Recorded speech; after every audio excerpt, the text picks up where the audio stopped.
Bugün elektronikanın ən temel anlayışlarından birini, müqaviməti aydınlaşdıracağıq.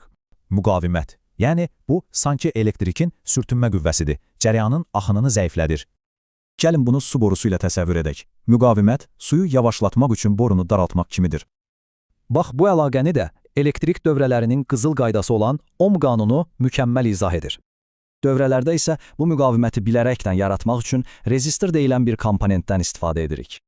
Rezistorlarında iki əsas növü var. Dəyəri dəyişməyən sabit, bir də tənzimlənən rezistorlar. Sabit rezistorlar, dəqiq və dəyişməz müqavimət lazım olan hər yerdə işə yarayır. Tənzimlənən rezistorlar isə bizə kontrol verir. Elə səs düymələri, işıq tənzimləyiciləri məhz bunlardır.